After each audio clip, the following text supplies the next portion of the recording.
What's going on, guys? Welcome back for day 5. If you guys join me the rest of the days, thank you so much. If you're new to the channel, welcome. My name's Mike. What I'm doing this year is I am documenting every single day until I hit the stage for nationals.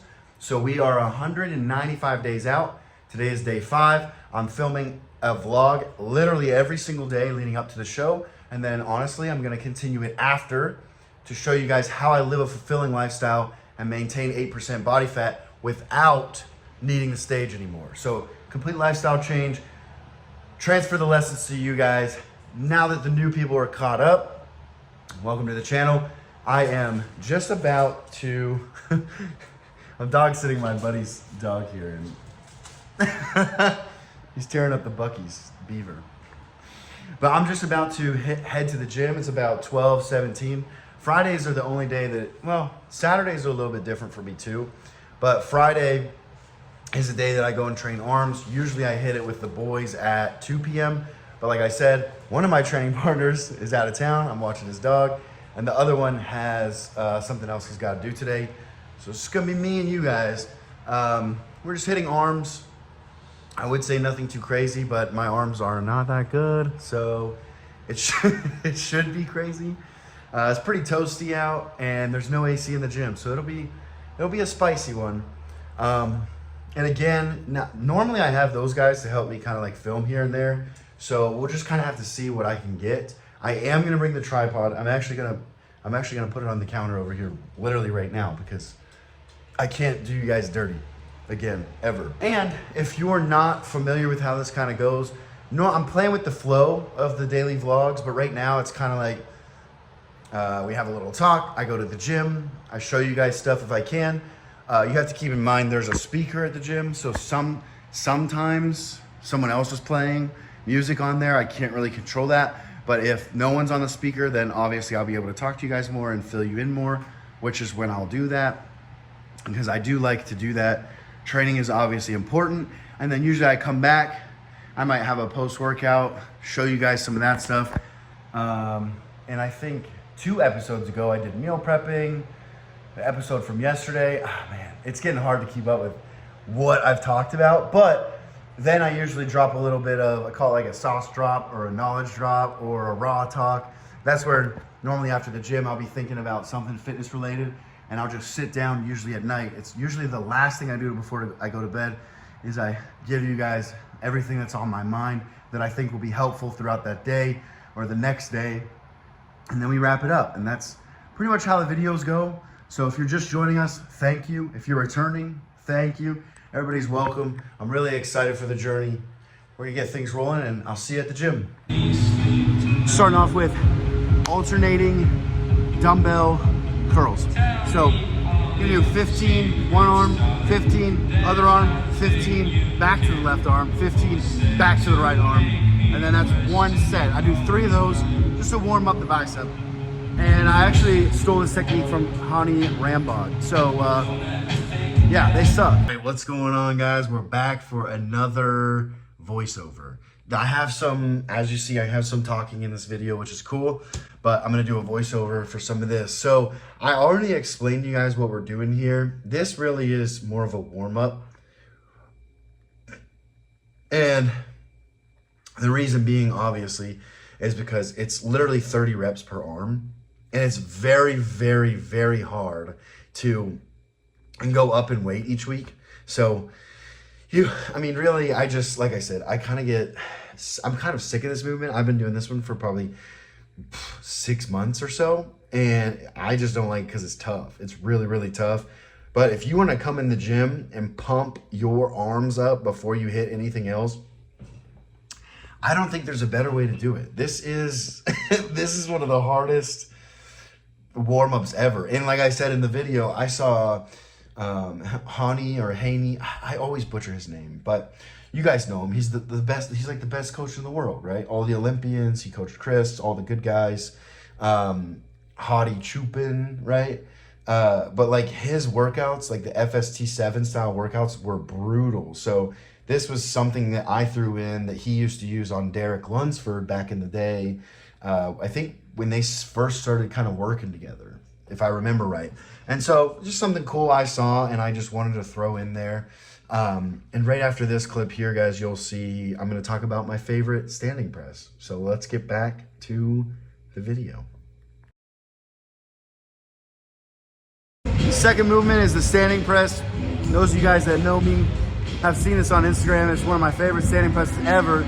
But you can do chest or you can do triceps on it. So I'm gonna use the closer grip and hit some triceps. I'm doing 7 total plates on this. Feels pretty heavy, especially without a spot. I'm gonna go for 12, this is the top set. And then we're gonna do a bicep superset, a tricep superset, and then a bicep burnout and a tricep burnout. And then that'll be it. All right, guys, now we're doing my, like I said, I'll take these off so that's not distracting for you guys. We're doing my favorite standing press. To give you guys an idea, this is 3 plates, 4 plates on the far side there and 3 plates on the side closest to us. So that's 7 plates. Pretty heavy. I think I've done 4 and 5 before as a max. I might have done 5 and 5, but that's like 450 pounds. So it's not super, super heavy. There's not a lot to it, right? And where it pivots and everything. But like here is really heavy, especially when you're doing 12 like this. It's just super heavy. But again, like I love hitting this chest press. I love hitting it for triceps. It's just, it feels so good to me. Like I don't know, like this to me compared to a close grip tricep press, this blows it out of the water. So we did that one. And this next one is a superset. So the thinking here, right, is we're gonna kind of hit a hammer curl, so the long head, and then we're gonna do a seated nautilus. You'll see that one, it's kind of like a high curl, and that's more for the contraction. Because you honestly, it looks like it might be good for the stretch, but it's at such an angle, it's not really that great for it. And I believe I'm doing 12 and 12, something like that. I have it written down. We could definitely count. There's 1, 2, 3. But this machine is pretty dope. I didn't use it for a really long time. It gets very heavy. If you see in the beginning when I keep doing this, releasing and grab, don't do that. I do it as a habit all the time. And I'm always trying to remind myself not to do that because you want to grab on and you want to lock your grip in. You don't want to always be release, grab, release, grab. And I do that because of my compensation patterns and how I feel. So that was a superset, those 2. This is also a superset. This is overhead tricep extensions. This was just really difficult because the stack is 150 and then I have 135 extra pounds on there. So it's something like 285, somebody check my math, 285 or something like that. The scariest thing is getting it down there and then just praying that the cable doesn't snap and smash your head. But I'm sure, hopefully you guys don't have that issue. And commercial gyms, honestly, the stacks on those kind of feel a little heavier. And then I superset here with dips. And yes, I do assisted because I'm 275 pounds right now. And I'm more about the form. But something really cool that I want to show you guys on this is those handles that flip in and out. You flip them in and slide your knees back to hit triceps. Or I'm sorry, slide your knees forward so you can lean back on those triceps.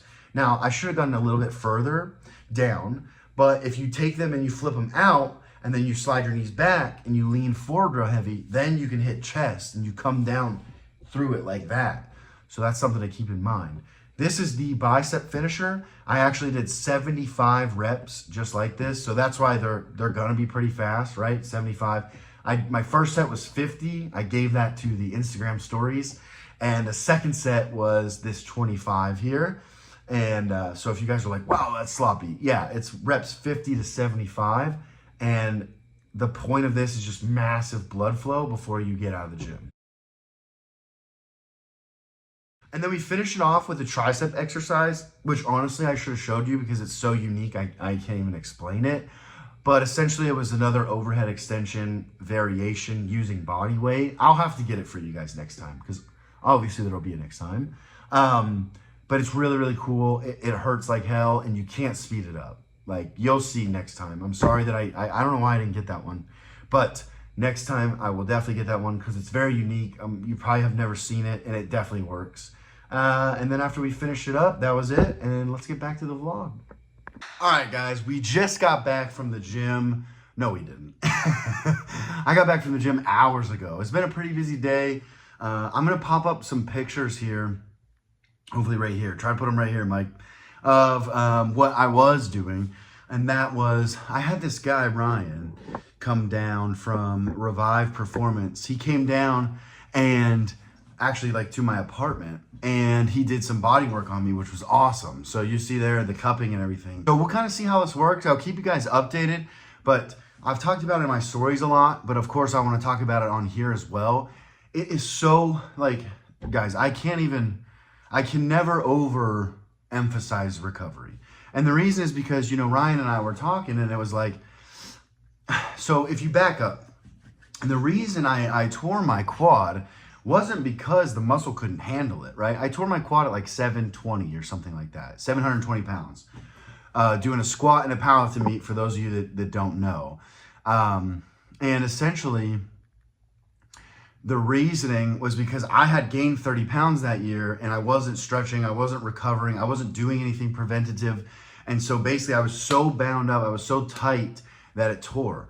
And the reason this is so important to share this lesson with you guys is because if you are trying to maintain any kind of physique for years and years and years, you've got to make sure you keep your body in good working condition and you take care of it, because it is the machine that's going to keep going, right? And it does, you know, it feeds your mind as well. Because think about when you wake up and you're sick or you have a headache, right? You don't really want to do anything, right? Everything is hard to do. Even stuff you like to do. Maybe you like to go to the gym and that's harder to do. Or maybe you like to sit and watch TV at night, but that's not as enjoyable with, you know, a pounding headache or something like that. It's kind of like that. Like if you're in pain, everything else is a little bit harder. So not only will it help you stay safe while you lift, right? But it'll also make sure that your mindset stays safe, because if you're not injured and you feel good, then you can continue on day after day to be the hard-working person, you know, that you are, right? So, and I can't stress it enough, because trust me, I've paid for that lesson, and it's just not fun. It's just like, I have like some of the best legs probably in the state almost. And I'm not trying to brag. I'm just saying, like, they were so good. And then I tore it in half. And it's still great. But now when I do quads and stuff, it's like, man, like, risk reward, right? This is my last show. My legs are still huge. And honestly, it helped balance me out, because my upper body grew and my legs either stayed the same or shrunk just a little bit, which is okay. But it's just kind of like, now it's like, is it worth it? If I tear it again, then what? You know, where do we go from there? I don't know. So it's just, I just would hate to see someone else go through it. Now, like I always say, you know, I'm sure I'm going to tell someone, they're not going to listen and they're going to get injured, and that's okay too, because sometimes you have to learn that way. But my thing is, like, if it costs you $90 every other week, but you feel better and you move better, well, then it's probably worth it, right? Because think about all the bills, the medical bills, or like, you know, when you tear your quad in half or a muscle, like, I drive a stick shift. So it was and believe it or not, it's right when I started real estate and my broker made me show up. And I still did, but like, getting in the car, that was the most painful thing ever. Getting in and out of the car. Like, now think about if you have a 9-to-5 or, you know, you got to take time off work. You got to take time off the gym. You're going to get a little bit heavier, right? You're going to lose the shape that you're fighting for. And all of that is just not worth it, because that could literally, I've seen injuries, guys. I've seen injuries take people completely off their game, because you get hurt, right? And then you can't go to the gym, right? And then you think, if I can't go to the gym, why diet? And at first it's fun, because it's a nice little break and it's cool and it's fun. And then you realize, oh my gosh, like, I can't go to the gym, so I'm not going. I'm not going to eat right because I'm not going to the gym. And then I'm really not going to do cardio because my leg hurts or whatever. So you just end up trading out all the stuff you worked really hard to build, all those skills, all that mental fortitude, and then you just toss it to the wind. I've literally seen it happen. It's really sad. And so it's like, if you could just prevent that from happening, it is going to save you so much time and money. Like, So please learn learn from my mistake, because my coach told me literally for 2 years straight, and I didn't. But to be completely honest with you guys, I didn't do a lot of things right because of money. The last 2 years, you know, when I was in the military, like, it was easy to spend $800 a month on vitamins and $200 a month on recovery and all the supplements and the EAA, like all the stuff you need, and then all the stuff that's fun to have. It was easy because I am very good with my money. But the last 2 years, when you're working for yourself, and I built a business, and then I switched businesses, and then I built that business, and then I switched businesses, and now I'm building this, like, it was just, you know, I was learning. It was growing pains, but I didn't have extra funds to just, and I paid the price with my body for it. So if you can, please don't pay the price the way I did. One thing I want to talk to you guys about, it's super important, is environment. And the reason I want to talk to you guys about this is because a lot of people, this goes hand in hand with friends, right? A lot of people literally stay stuck in their entire life because they're around the wrong people or they're in the wrong environment. And the best scenario I can give you is, let's say you go, and this isn't bashing any certain gyms, I'm just using an example to what I think you could relate. Let's say you go to a Planet Fitness. It's nice, the people are cool, but no one in there is really like hustling, really trying to stay in shape forever and ever, and like really trying to learn and grow, and like they're not in there enjoying it. Most of them are in there kind of like, I'm here. And I'm not saying they're bad people, right? But just compare that to a gym where you go in and everyone knows your name and you know them and you guys are friends, and they're so excited that you're losing weight and you're looking better, and they're encouraging you, and they're not only doing that in the gym, right? But they're also pushing you in the gym. They're pushing you to grow, to get to add weight, to go a little bit more intense, go the extra mile. When you miss the gym and then you show up, they say, hey man, where were you? We missed you. They might even give you a little shit. That's good. That means they care about you. And then they're going to start pushing you in other aspects of life. Because if I've learned anything, if you look at someone's physique in the gym and it looks really, really good, and you know it took hard work, trust me, their discipline is on point and their mindset is very strong. And those types of people are not only going to push you in the gym, they're going to push you in your career, they're going to push you in your relationships, they're just going to push you in life. And think about that. Now compare these two environments. Which one will you grow most in? This one. But the problem is, a lot of us are too scared to do that, right? And I would even go as extreme to say, if you're unhappy where you're at, move. Move to a completely different state with you can literally change your life. Think about it. If you move somewhere tomorrow where you know no one, right? You don't know anyone. It's going to be a little scary, but here's the cool thing. You don't know anyone. So like, let's say you were some negative person that like beat yourself down and you beat everyone down, and you kind of like develop a reputation for that, right? And now you're really working on changing, but all these people over here expect you to act this way, but you're really acting this way, and it's confusing to them, and it's hard for you because you're like, man, like, you know, I don't want to talk bad about people, you know, if they're not in the room, you know what I mean? Kind of like, I don't want to say anyone else's name unless they're here, right? Because that's not cool. That's talking shit. But you used to do that. So these friends here are gonna like be like, yo, why aren't you being like the way you were? And then when you change, normal people don't believe you can change. So it's just like this, it's just this cycle of like, it's just really hard, right? Now, if you just move zip codes, all right? You just move states, move cities, and you go somewhere where people don't know you, and then you take the habits that you want to form and you just start working on them slowly. When these new people meet you, you're now the version of you that you wanted to show them, the new and improved version. And people aren't bringing up your past. People aren't talking shit. No one is saying you're acting weird, right? That would literally change your entire life. That means you get a new job, maybe a little bit different, a nicer people around. You find a gym community that supports you, right?